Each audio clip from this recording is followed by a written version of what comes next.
Hello नमस्कार आदाब दोस्तों, मैं हुस्ना और आप देख रहे हैं साम टीवी सेक्स एक सुखी जीवन का मंत्र। इस खास शो में आपका मैं स्वागत करती हूँ। जब भी दोस्तों हमें कोई मेडिकल इमरजेंसी आती है या फिर स्वास्थ्य से जुड़ी परेशानी हमें सताती है तो हम क्या करते हैं, सबसे पहले हम सारी चीज़ें जाके हमारे दोस्तों के साथ या फिर परिवारजनों के साथ शेयर करते हैं। लेकिन जब भी अगर हमें से किसी को सेक्शुअल प्रॉब्लम हो या फिर सेक्शुअल डिसफंक्शन जैसी कुछ लैंगिक समस्याएं हो तो हम क्या करते हैं, तब भी हम जाके ये सब बता पाते हैं हमारे दोस्तों को या फिर हमारे परिवार के किसी खास सदस्य को या फिर शख्स को? नहीं ना, क्योंकि हमें ऐसा लगता है कि कहीं हम हमारे दोस्तों के बीच या फिर हमारे परिवार के बीच या फिर उस व्यक्ति के सामने जिसके साथ हमने ये सब शेयर करना है, उसके सामने हम कहीं मजाक का उसके कारण ना बन जाए, उसकी हंसी का कारण नहीं ना बन जाए। लेकिन दोस्तों अभी शर्माने की ज़रूरत नहीं है, घबराने की ज़रूरत नहीं है, क्योंकि डॉक्टर विजय दहीफले जो कि सेक्सोलॉजिस्ट, यूरोलॉजिस्ट और एंड्रोलॉजिस्ट है, जो आपके साथ है और आपके सारे सेक्स से जुड़ी, सेक्सुअल डिस्फंक्शन से जुड़ी सारी लैंगिक समस्याओं पर वो आपको सही जवाब देंगे, बिल्कुल साइंटिफिक जवाब देंगे। तो आइए शुरुआत करने से पहले जानते हैं डॉक्टर विजय दहीफले जी के बारे में। डॉक्टर विजय दहीफले एक जाने माने सेक्सोलॉजिस्ट, यूरोलॉजिस्ट और एंड्रोलॉजिस्ट है। डॉक्टर विजय दहीफले जी के क्लिनिक संभाजी नगर, हैदराबाद, दिल्ली में द्वारका, पुणे तथा नवी मुंबई में नेरुल, खारघर मेडिकोर हॉस्पिटल, थाने, दादर, अंधेरी, कल्याण, नासिक, नागपुर, अहमदाबाद और दुबई में भी है। डॉक्टर दहीफले जी का भारत तथा अन्य देशों में कॉन्फ्रेंसेस और सेमिनार्स के लिए हमेशा आना जाना रहता है, जिनके माध्यम से डॉक्टर विजय दहीफले सेक्स संबंधी सभी समस्याओं पर सलाह एवं मार्गदर्शन करते हैं। तो हमेशा की तरह इस बार भी डॉक्टर विजय दहीफले हमारे स्टूडियो में मौजूद है, यानी साम टीवी के स्टूडियो में डॉक्टर आ चुके हैं और हमारे सारे सवालों के जवाब, समाधान जो है वो उनसे खोजने का प्रयास जो है हम करेंगे। और डॉक्टर साहब, आपका स्वागत है हमारे शो पे।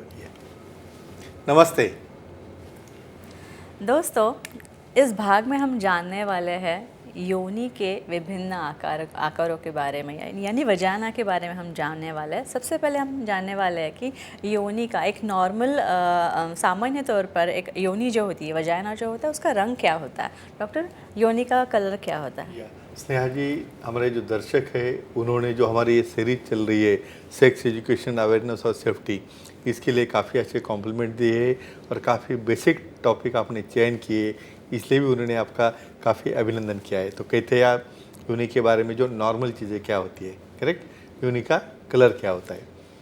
फ्रेंड्स, यहाँ पे जो सीरीज चल रही है सेक्स एजुकेशन, अवेयरनेस और सेफ्टी, इसके अंतर्गत हम पूरी साइंटिफिक इंफॉर्मेशन ले रहे हैं, जिसके अंदर यहाँ पे लैंगिक डिसफंक्शन क्या है, मेल में क्या है, फीमेल में क्या है, एनाटॉमी क्या है, फिजियोलॉजी क्या है, बायोकेमिस्ट्री क्या है। एक डिस्क्लेमर यहाँ पे देना चाहता हूँ। Time, place, person, condition, culture, safety consulting अपना ओन और नॉन इन्फेक्टेड नॉन पार्टनर इसके साथ ही आजमाना है। काफ़ी लोगों को कुछ शर्म की वजह से, यहाँ पे सेक्स एजुकेशन नहीं रहने की वजह से, इवन बच्चों में, फ्रेंड्स में या इवन पेरेंट्स में इसके ऊपर डिस्कशन नहीं किया जाता। और जो होना चाहिए नॉर्मली योनि का कलर क्या होता है। अभी और एक चीज़ ध्यान में रखो, देखो बाह्यंग और अंतरंग, अंतरंग जिसे कहते हैं उसे वजाना कहते हैं, वो आपको बाहर से दिखता नहीं। अभी ये कलर की बात चल रही है, तो किसकी बात चल रही है? जो बाहर के लिप्स है, जो बाह्यांग है, उसका कलर नॉर्मली क्या होता है? उसका कलर जो अपने स्किन का कलर है वही उसका शेड उसके ऊपर चला जाता है। बहुत बार फेयर केसेस में वहाँ पे रेड या पिंक कलर का शेपिंग आता है। जब वहाँ पे थोड़ा सा टैन शेप में आ जाता है, जब ब्राउन कलर रहता है, उस केस में भी यहाँ पे ब्राउनिश कलर है, रेड कलर है, पिंक कलर है, या बहुत बार यहाँ पे कुछ केसेस में पर्पल कलर भी ध्यान में आता है। और ये भी सब कलर्स नॉर्मल रहते हैं, नॉर्मली एक्सेप्टेबल होते हैं।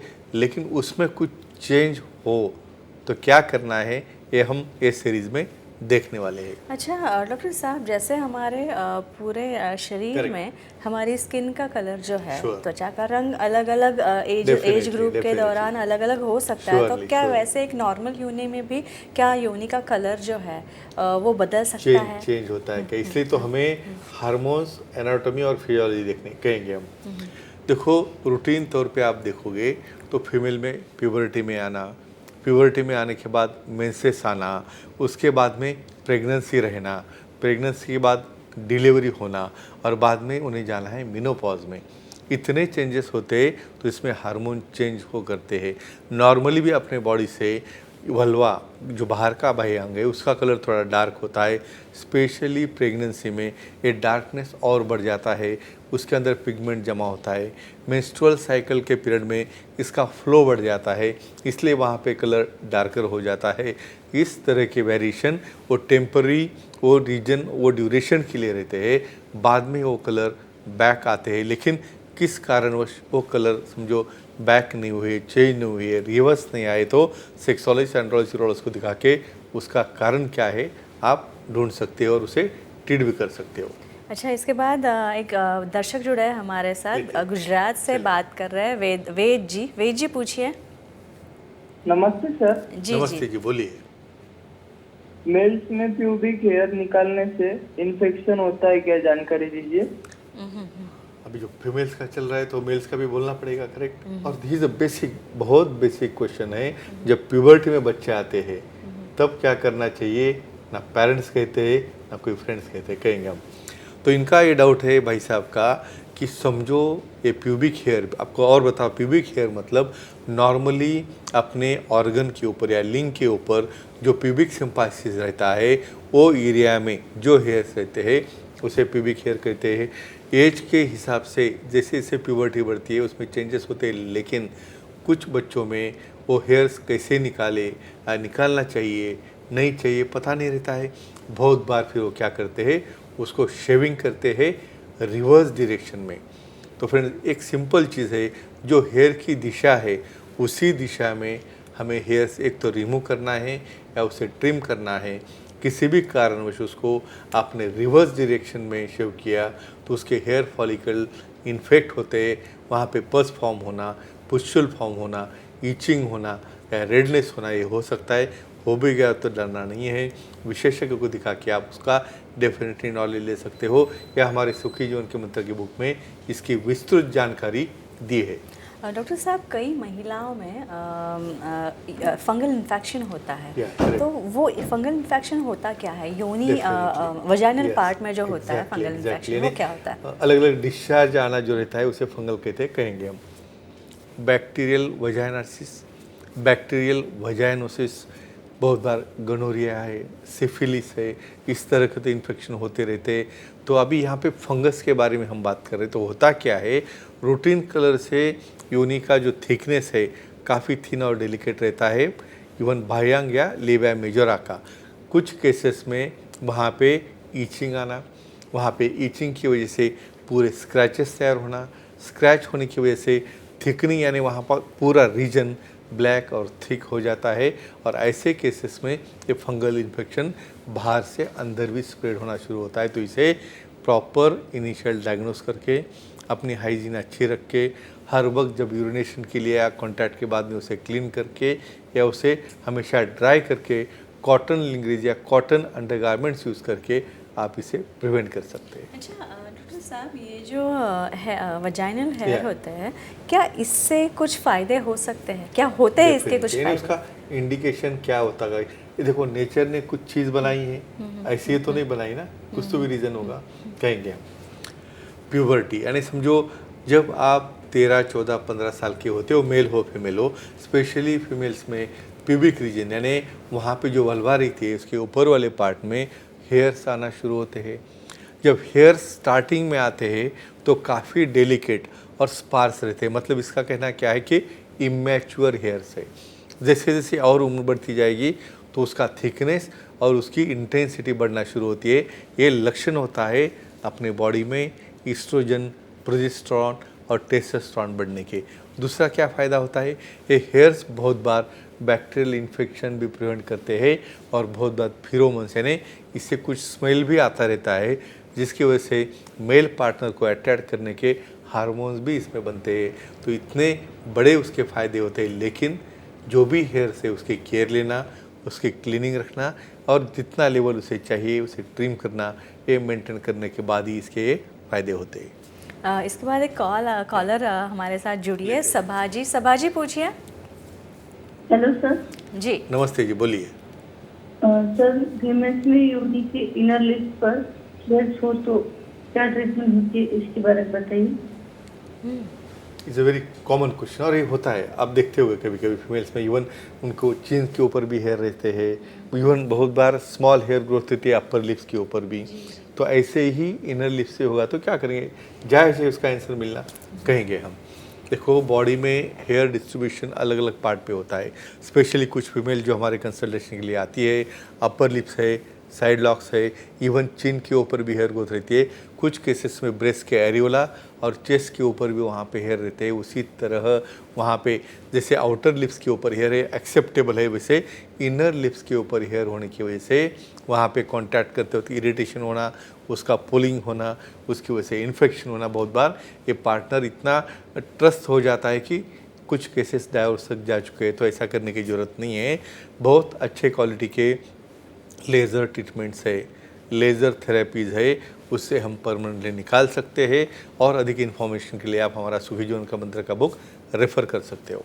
अच्छा डॉक्टर, योनि पर जो बाल होते हैं तो ऐसी कौन सी स्थिति होती है या फिर किस प्रकार की योनि में वो ज़्यादा विजिबल होते हैं या फिर दिखते हैं ज़्यादा? जिसे हम हिरसुटिज्म कहते हैं, यानी अनवांटेड एक्स्ट्रा हेयर्स कहेंगे हम। क्या सिग्निफिकेंस है उसका, यानी उसका भी सिग्निफिकेंस रहता है, क्या है कहेंगे। कुछ फीमेल्स में ओबेसिटी, यानी उनकी जो लाइफस्टाइल है, कुछ कारण के वो ज़्यादा ओवरवेट होता है, उनका फैट काफ़ी ज़्यादा होता है। ऐसे केसेस में पीसीओडी, पॉलीसिस्टिक ओवरियन डिसीज़, ये बहुत बार हेरिडिटरी भी रहता है। ऐसे केसेस में इवन प्यूबिक हेयर तो ज़्यादा आती ही है, अलॉन्ग विथ उनके बाकी बॉडी पार्ट्स के ऊपर भी ज़्यादा हेयर रहते हैं। ये स्पेशल इंडिकेशन रहता है टेस्टोस्टेरोन एबनॉर्मली बढ़ने की वजह से, जिसका परिणाम सिर्फ हेयर के ऊपर नहीं तो प्रेगनेंसी ना होने पे, अनओव्यूलेटरी साइकिल होने पे, इरेगुलर मेंसेस होने पे और बाद में मीनोपॉज भी बहुत जल्दी हो जाता है। तो इतना बड़ा सिग्निफिकेंस होता है ये हेयर डिस्ट्रीब्यूशन का, जो डायग्नोसिस के लिए इजीली काम में आता है। जी डॉक्टर साहब, जैसे उम्र बढ़ती है Yeah. तो क्या ये बढ़ती उम्र का भी फैक्टर रिस्पॉन्सिबल होता है कि ग्रोथ जो है वजाइनल हेयर की वो कम Yeah. ज़्यादा होने में? हाँ, यानी यानी उम्र बढ़ने का और हेयर डिस्ट्रीब्यूशन का कुछ जी, संबंध जी, होता है जी, क्या, जी। रियली कहेंगे आप। शायद फ्रेंड्स आपको लगता होगा इतने सिंपल क्वेश्चन, लेकिन किसी को भी इसका आंसर नहीं आता, करेक्ट। तो यहाँ पे जैसे जैसे उम्र बढ़ेगी वैसे वैसे मीनोपॉज, यानी धीरे धीरे मेंसेस चले जाते हैं, हार्मोन्स डाउन होते हैं, टेस्टोस्टेरोन कम होता है, एस्ट्रोजन प्रोजेस्टेरोन कम होता है। तो अपने आप जैसा बाल्डिंग होता है ना हेयर्स का ऊपर, उसी तरह से प्यूबिक हेयर्स भी कम होना शुरू होते हैं, स्पार्स होते हैं, डेंसिटी कम होती है और हेयर फॉल टोटली हो जाता है। तो फ्रेंड्स, इतना सिंपल टॉपिक लग रहा है आपको, लेकिन इसकी आप केयर लोगे तो डेफिनेटली आपकी पर्सनल हाइजीन इम्प्रूव हो जाएगी। ये सिर्फ फीमेल के लिए नहीं चल रहा है, मेल में भी इसी तरह की केयर इम्पॉर्टेंट रहती है, जी आप कह सकते हैं। जी, बहुत ही इम्पॉर्टेंट नोट है जो पर्सनल और स्पेशली इंटीमेट एरिया का हाइजीन है वो हमें ज़रूर मेंटेन करना चाहिए। ज़रूर इस सब की सावधानी जो है इस सब के बारे में स्वच्छता जो है वो बरतनी चाहिए। तो और हम आगे बढ़ते हैं, लेकिन अगर आपको डॉक्टर साहब से मिलना है तो इसके लिए सारे सेंटर्स के नाम हमने डिस्प्ले कर रखे हैं, उनके नंबर्स दे रखे, उस पर कॉन्टैक्ट कीजिए, डॉक्टर साहब की अपॉइंटमेंट लीजिए और उनसे आप आसानी से मिलने का मौका पा सकते हैं। तो चलिए और आगे बढ़ते हैं। अब हम जानेंगे योनि के बारे में ही, वजाइना के बारे में ही, क्योंकि सेक्सुअल डिस्फंक्शन और वजाइना ये दोनों चीज़ें जो है एक दूसरे से संबंधित है, तो इसलिए हम इसके बारे में और जानेंगे। तो अब हम जानेंगे नॉर्मल वजाइना का जो डिस्चार्ज होता है, वजाइना से जो वजाइनल डिस्चार्ज होता है वो कैसा होता है। डॉक्टर साहब, नॉर्मल वजाइना से किस प्रकार का डिस्चार्ज आता है? इवन ये टॉपिक का एक सिग्मस का आपको कहता हूँ, इवन पुअर हाइजीन रहने की वजह से और उसका नॉलेज नहीं रहने की वजह से भी पार्टनर में अनबन होती है, इवन पार्टनर को सेक्सुअल डिस्फंक्शन भी होता है। तो इसलिए हम इंफॉर्मेशन दे रहे हैं। तो नॉर्मल स्राव क्या होता है, करेक्ट कहेंगे हम। फ्रेंड्स, अभी देखो, हमने एनाटॉमी देख ली, एक्सटर्नल फीचर्स देख लिए।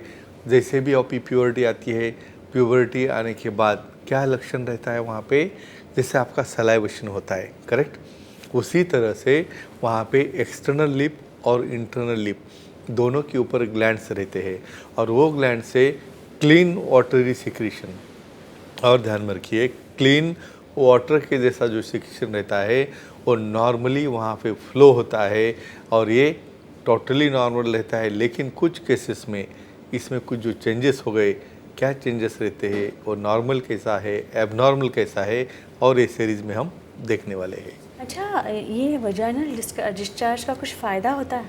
डेफिनेटली, यानी कुछ काम होगा इसलिए तो लुब्रिकेशन होता है। सिंपल एग्जांपल देता हूँ मैं।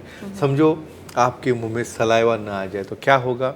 आप कहते हो यहाँ पे हमारी ज़बान चिपक रही है, वहाँ पे हम जो लुब्रिकेशन होके उसका डिग्लूटेशन हो रहा है, उसकी वजह से रेस्पिरेशन में भी या डिग्लूटेशन में भी वो लुब्रिकेंट बोल के काम में आता है। उसी तरह इमेजिन करो कि वहाँ पे लुब्रिकेशन ही न हो नीचे, तो वहाँ पे क्या होगा, वहाँ पे इरिटेशन होगा, वहाँ पे इचिंग होगा, वहाँ पे क्रैक जाएंगे। वजाइनल हेल्थ मेंटेन रखने के लिए कुछ स्राव लगते हैं, कुछ लुब्रिकेशन लगता है उसके नॉर्मल हेल्थ और लचीलापन रखने के लिए।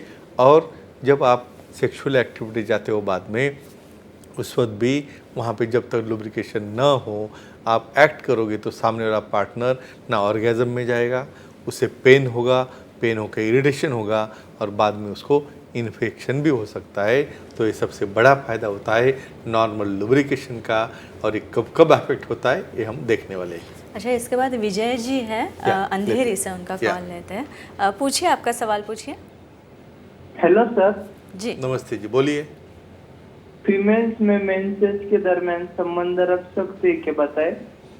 ये काफ़ी कपल्स का सवाल होता है। डेफिनेटली, क्योंकि मैंने ऐसे कपल देखे हैं कि बहुत बार समझो पार्टनर विलिंग नहीं है, अपनी खुद की पार्टनर है, विलिंग नहीं है, उनका कहना है कि मुझे करना नहीं है, फिर भी वहाँ पे मेल पार्टनर ना सुनते हुए वहाँ पे आगे बढ़ते हैं। उससे क्या इफेक्ट है, क्या साइड इफेक्ट कहते हैं। देखो, पुराने ज़माने में थोड़ा सा फीमेल्स को एक 7-8 दिन या 4-5 दिन के लिए थोड़ा सा आइसोलेट करते थे ड्यूरिंग मेंसेस में। क्यों? ऑलरेडी उनका हीमोग्लोबिन जब बॉर्डर लाइन होता है उस वक्त ब्लीडिंग की वजह से वो हीमोग्लोबिन डाउन होता है, वहाँ पे वीकनेस आ जाता है। वहाँ पे एक बार वीकनेस आ गया तो हार्मोनल चेंजेस हो जाते हैं और उनकी इच्छा नहीं रहती है। ऐसे केसेस में अगेंस्ट द विल, यानी पार्टनर की इच्छा नहीं है फिर भी अपना मेल पार्टनर वहाँ पे इंसिस्ट करेगा तो उसे तुम रोक सकते हो, क्योंकि उसके साइड इफ़ेक्ट होते हैं। दूसरा रीज़न, एक्टिव फ्लो जब रहेगा तो वहाँ पे क्लॉट डिसलॉज होते रहते हैं और वो कंडीशन में म्यूकोजा काफ़ी डेलिकेट हो जाती है और सामने वाला पार्टनर इन्फेक्टेड होगा तो उसे भी क्रॉस इन्फेक्शन हो सकता है। एक भाग हो गया।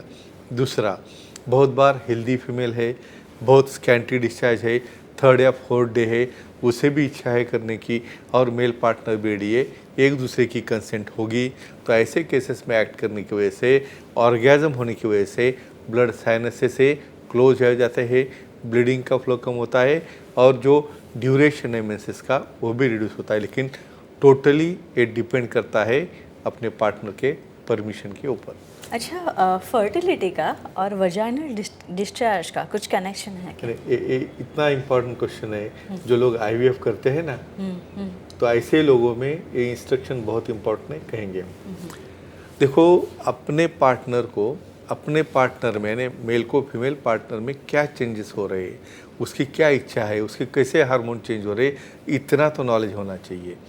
नॉर्मल साइकिल जो अपने बॉडी का बना है, तो मिड साइकिल में LH सर्ज बोलते हैं उसे, तो वो सर्ज होते वक्त जब ओवुलेशन का पीरियड नज़दीक आता है तो वहाँ पे वजाइनल डिस्चार्ज या स्राव आना शुरू होता है और वो इंडिकेशन होता है कि वहाँ पे फीमेल पार्टनर को जब वो पीरियड में कांटेक्ट आ जाए तो वहाँ पे ओवुलेशन होके वहाँ पे आप कांटेक्ट करोगे तो डेफिनेटली प्रेगनेंसी रहने के चांसेस बढ़ते हैं। इतनी सिंपल चीज़ भी एक क्लिप से आप सीख गए ना, कितने तो भी IVF या कितने तो भी IUI आप रोक सकते हो। अच्छा, वजाइनल डिस्चार्ज का कलर जो है, इस कलर के बारे में जानना चाहती हूँ, ये कैसा होता है कलर? यानी नॉर्मल या इवन कुछ एबनॉर्मल कलर या कुछ चेंजेस उसके अंदर कुछ हो सकते हैं, करेक्ट कहेंगे हम। देखो, नॉर्मल स्राव तो टोटली क्लियर स्राव है जिसके अंदर किसी भी तरह का स्मेल या किसी भी तरह का गाढ़ापन नहीं रहता है, मतलब इसे हम विस्कोसिटी कहते हैं। तो एबनॉर्मल क्या होता है, जब तक नॉर्मल पता नहीं चलेगा तब तो एबनॉर्मल कैसे समझेगा। कुछ केसेस में इन्फेक्शन होने के बाद वाइटिश कलर का थिक कर्डी डिस्चार्ज होना, बाद में ग्रे कलर का डिस्चार्ज वहाँ पे आना, या बहुत बार चॉकलेट कलर का या पर्पल कलर का डिस्चार्ज जब आता है तो वहाँ पे वजाइनाइटिस है, वजाइनोसिस है, बहुत बार स्मेलिंग या फॉल स्मेलिंग भी उसके अंदर आ सकता है। तो ये सिग्निफिकेंस होता है नॉर्मल सिक्रेशन का और एबनॉर्मल सिक्रेशन का, जिसके लिए इमीडिएट हमें ट्रीटमेंट लेके उसे कंट्रोल में लाना बहुत इंपॉर्टेंट रहता है। और स्पेशली कहता हूँ ये पीरियड में मेल पार्टनर ने कतई वहाँ पे सेक्सुअल एक्टिविटी नहीं करनी चाहिए, ये बात समझना बहुत ज़रूरी है। जी एक कॉलर हमारे साथ जुड़ी है, हिमा जी बोल रही है। हिमा जी पूछिए। नमस्ते जी सर। नमस्ते जी, बोलिए। सर फीमेल्स में योनि क्लीनिंग के लिए कौन सा वॉश यूज करना चाहिए, इसकी जानकारी दीजिए। अच्छा, basic wash, intimate wash, area क्योंकि हम एडवर्टाइज में काफ़ी देखते हैं ना, जी जी ABCD हम कहेंगे नहीं क्या क्या वॉश है, लेकिन वो वॉश लगता है क्या कहेंगे। बेसिक क्वेश्चन है। देखो, नेचर ने जब आपको बनाया तो उसका सॉल्यूशन, उसका टूल बॉक्स आपके साथ ही दिया है। काफ़ी लोगों को एजुकेशन ना रहने की वजह से उन्हें लगता है भाई हमारा प्राइवेट पार्ट या वजाइनल पार्ट इतना अच्छा रहे, यानी उसके अंदर से फूल की खुशबू आने जैसा तो इतना क्लीनिंग आप नहीं कर सकोगे और उसकी ज़रूरत भी नहीं है। तो वहाँ पे simple lukewarm water, plain water वहाँ पे हमें यूज़ करना है वॉशिंग के लिए। और सबसे इम्पॉर्टेंट डाउचिंग, यानी कुछ फीमेल्स को अपने फिंगर अंदर क्रॉस करके उसे वॉश करने के लिए लगता है कि उससे और ज़्यादा क्लीन होगा, नहीं होता है, क्योंकि जो अच्छे बैक्टीरिया है वो वहाँ पे डैमेज होते हैं, मृत हो जाते हैं। वहाँ पे फिर dry vaginitis, itching of vagina, infection होने के चांसेस बढ़ते हैं। बहुत ज़्यादा लगा तो 3.5 pH के जो कुछ सिंपल सोप है वही भी यूज़ किया तो अच्छा वहाँ पे हाइजीन रहता है। लेकिन सबसे इम्पॉर्टेंट, हर यूरिनेशन के बाद उसे क्लीन करना और बाद में कांटेक्ट होने के बाद भी उसे वॉश करके ड्राई करना।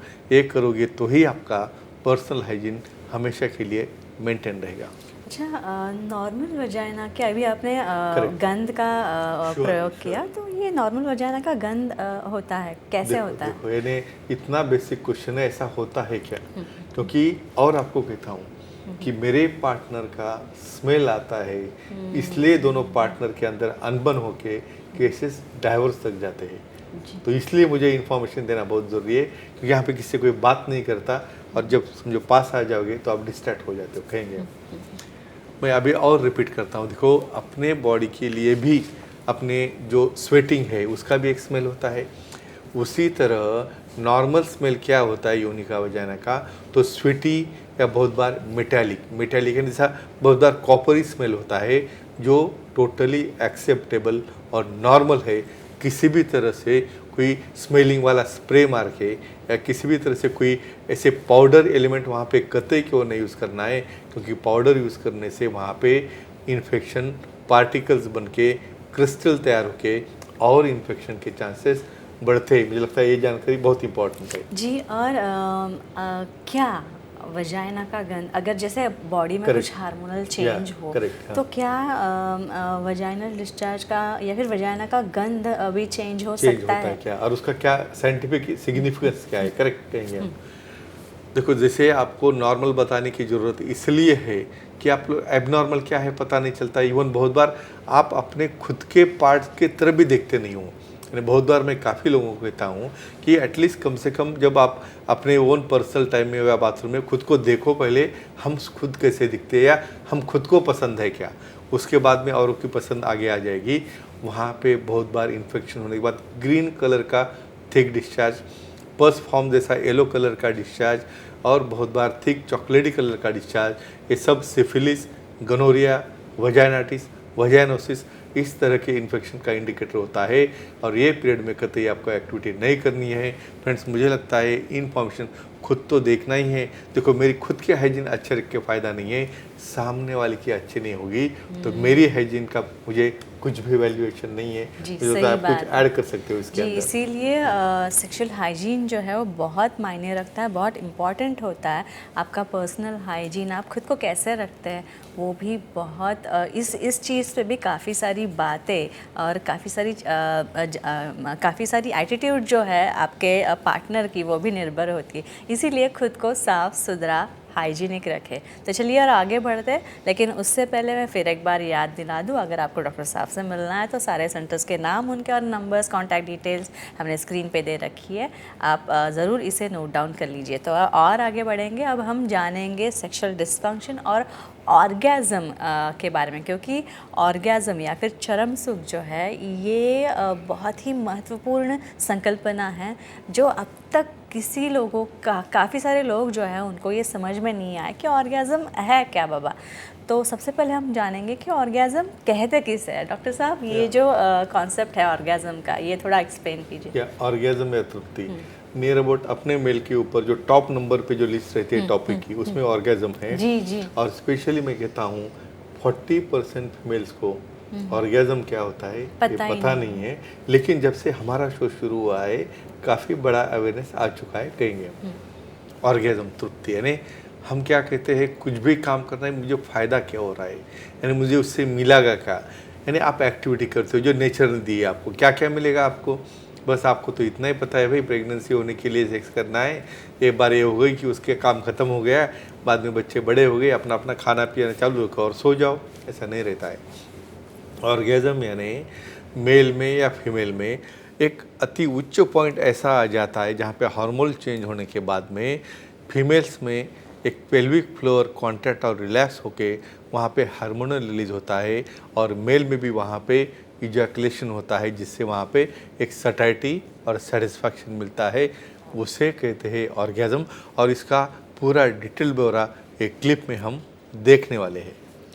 डॉक्टर साहब, ये जो ऑर्गेज़म की फीलिंग है, ये शरीर के कौन से हिस्सों से मिलती है? यानी apart from your genitals Yes. और कोई एरिया होता है क्या, ये भी नॉलेज होना बहुत ज़रूरी है, क्योंकि ये फोरप्ले में काम में आता है। कहेंगे देखो, नेचर ने जो आपकी बॉडी बनाई है वो क्या बनाई है, बॉडी कैसी है, कितनी सेंसिटिव है, ये दोनों को जब तक पता नहीं रहेगा ना, तब तक आप अपना खुद का पर्सनल लाइफ एंजॉय नहीं कर पाओगे। समझो हम सर से लेके पाँव तक देखेंगे, डेवलपमेंटली जो इरोजिनस जोन कहते हैं हमारे बॉडी में, कहाँ पे है, एयर लिब्यूल्स, यानी हमारे लोब्यूल जो रहते हैं कान के, नेप ऑफ एक यानी नेक का भाग रहता है, बाद में कॉलर बोन का भाग रहता है, उसके बाद आता है निपल, एरियोला और ब्रेस्ट, उसके बाद लोअर बैक का पार्ट आता है, ग्लूटियल यानी बटक्स का पार्ट आता है, मिडिल एस्पेक्ट ऑफ थाइज आता है, उसके साथ में clitoral region, labia minora, labia majora, vaginal part, और बाद में शिन ऑफ टिबिया यानी पाँव का शिना, और intermediate spaces of the fingers. तो इतने एरियाज़ में आपको उसका सेंसेशन रहता है, लेकिन आपको उसके नॉलेज हो तो, या आपको उसका पता हो तो, यानी जब इसका नॉलेज लोगे तभी आपका फोरप्ले का इम्पोर्टेंस आपको पता चलेगा। अच्छा, हमारे साथ जुड़े हैं केशव जी पुणे से, उनका या। कॉल लेते हैं हम।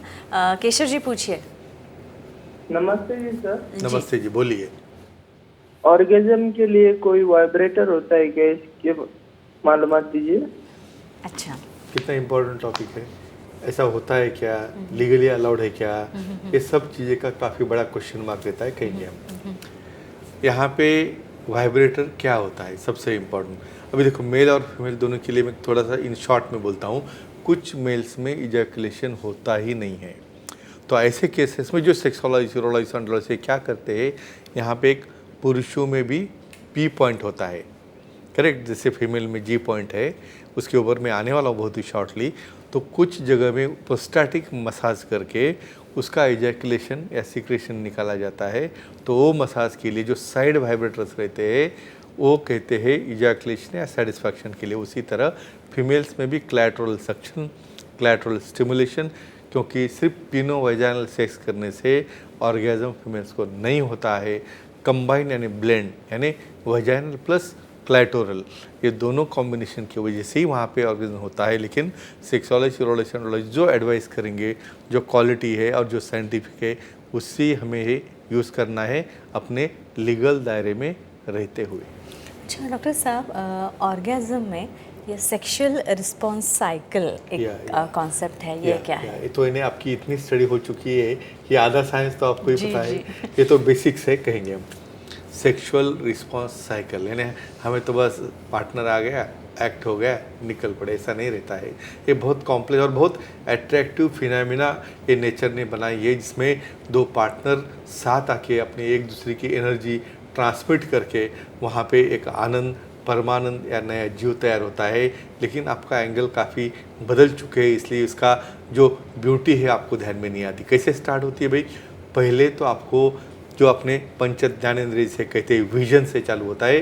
पहले डिज़ायर यानी इच्छा होनी चाहिए, डिज़ायर के बाद में फिर आता है अराउजल, यानी अराउज होना है, उसको इन्वॉल्व होना है उसके अंदर।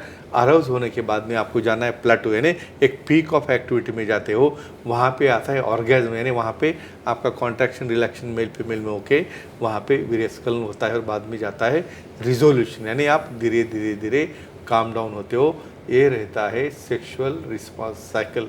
मुझे लगता है काफ़ी लोगों को पता होगा, नहीं होगा, लेकिन एक क्लिप देखने के बाद उन्हें काफ़ी पता इन्फॉर्मेशन चल मिल सकती जाएगा। है। अच्छा, ऑर्गेज़म का अपने दिल पे क्या असर होता है? बहुत बहुत इंपॉर्टेंट क्वेश्चन पूछा आपने, कहेंगे। देखो यहाँ पे एक चीज़ ध्यान में रखिए, जो नेचर ने एक्टिविटी बनाई है ना, ये प्लेजर तो आपका एक पार्ट हो गया, लेकिन बॉडी के लिए सप्लाई, ब्लड सप्लाई क्या होता है, धीरे धीरे जैसे आप अराउज होते हो, जैसे जैसे पार्टनर पास में आता है, वहाँ पे रेस्पिरेशन बदलता है, आपकी सांसें फूलना शुरू होती है, बाद में पल्स रेट बढ़ना शुरू होता है, हार्मोनल चेंजेस होते हैं, पल्स बाउंसिंग हो जाता है, blood pressure temporarily high level पे जाता है, और बाद में हार्ट की तरफ से जो पंपिंग ऑफ ब्लड जाता है पेरीफेरी में जाना शुरू होता है। इसकी वजह से माइल्ड हाइपोटेंशन भी वहाँ पे जाना जाता है, और उसी तरह अपने ऑर्गन के तरफ भी फ्लो बढ़ता है। ये सब डिटेल्स हम और देखने वाले हैं। तो इतना बड़ा फ़ायदा होता है जिसकी वजह से कि हार्ट की हेल्थ, आपका हार्ट का स्वास्थ्य, और आपको हार्ट अटैक से भी 50% ऐसा स्टडी हो चुका है, जो सेक्सुअली एक्टिव रहते हैं twice thrice in a week, उन्हें हार्ट अटैक आने के 50% चांसेस कम हो जाते हैं। अच्छा, इसके बाद एक कॉलर जुड़ी है लेते। हमारे साथ, कीर्ति जी। कीर्ति जी पूछिए। नमस्ते सर। जी। नमस्ते जी, बोलिए। स्त्रियों में ऑर्गेज्म या तृप्ति के बाद कोई स्राव निकलता है क्या? जानकारी दीजिए। ये मेरे व्हाट्सएप पे या मेल के ऊपर आने वाले क्वेश्चन है, और क्यों नहीं पता Frequently होना, asked question लेकिन में पता से एक होना है। चाहिए, बेसिक्स है, क्योंकि इसका साइंटिफिक इन्फॉर्मेशन आपको कहाँ मिलेगा, नहीं कहेंगे हम। यहाँ पे कॉमनली जहाँ से भी आपको इन्फॉर्मेशन मिलती है, या कुछ आप फिल्म्स मूवीज़ देखते हो, उसमें भी देखते होगे कि भाई मेल में वहाँ पे इजैकुलेशन हो रहा है at the end of orgasm.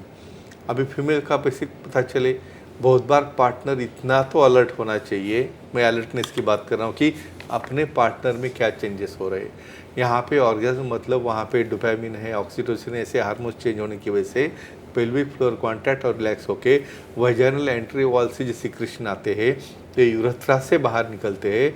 Females में 40% में वो बाहर आते हैं, लेकिन बाकी फीमेल्स में वो ब्लैडर में जाते हैं, इसलिए दिखते नहीं। लेकिन जैसे मेल में इजैकुलेट होता है, उसी तरह फीमेल में भी इजैकुलेशन होता है, वीर्यस्खलन होता है, लेकिन आपको उसकी जानकारी होना बहुत ज़रूरी है, और ये नॉर्मल फिनोमेना होती है। अच्छा, सेक्स हार्मोन्स पे क्या असर होता है ऑर्गेज्म का? ये सबसे इम्पोर्टेंट क्वेश्चन पूछा आपने कि ऑर्गेज्म कैसे होता है और सेंट्रल मैकेनिज्म क्या है। करेक्ट। देखो, हमें अच्छा लगता है मतलब कहाँ पे, करेक्ट।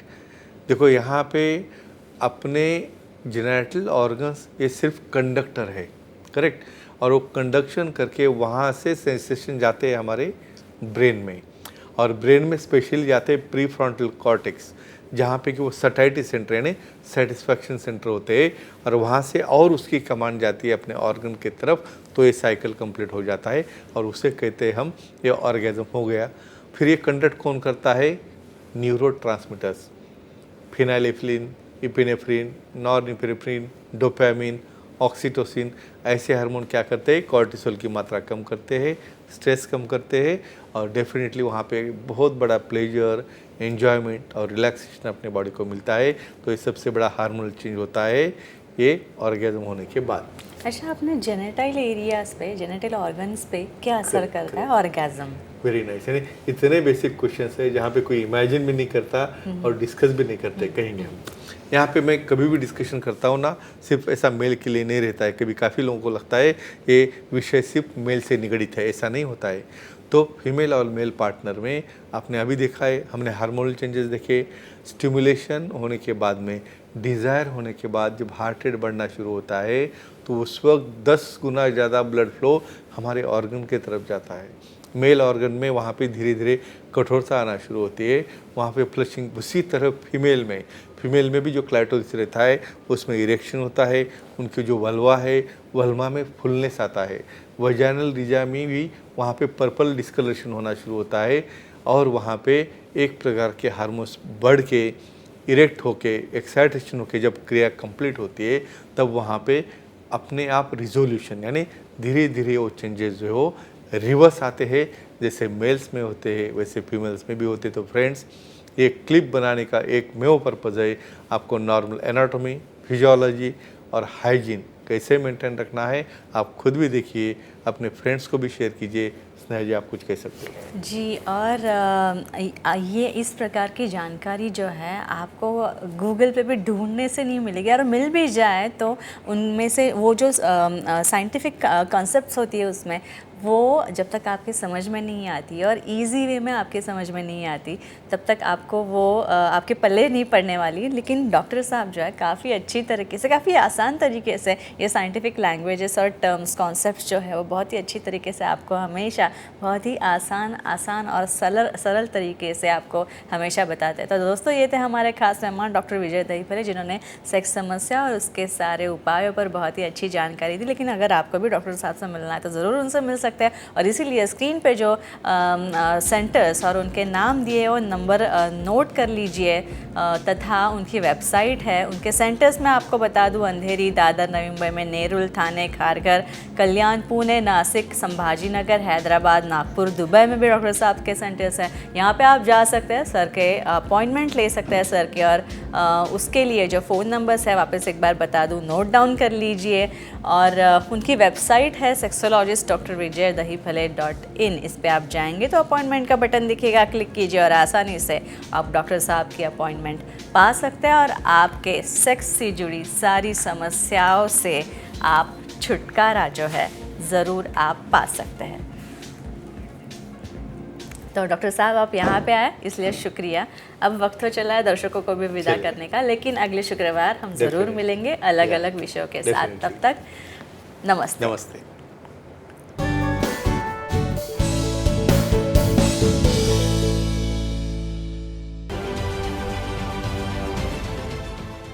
देश विदेशातील प्रत्येक घडामोडींचे लाईव्ह अपडेट मिळवण्यासाठी आता साम टीव्हीच्या सर्व सोशल मीडिया प्लॅटफॉर्मला लाईक, फॉलो आणि सबस्क्राईब करा।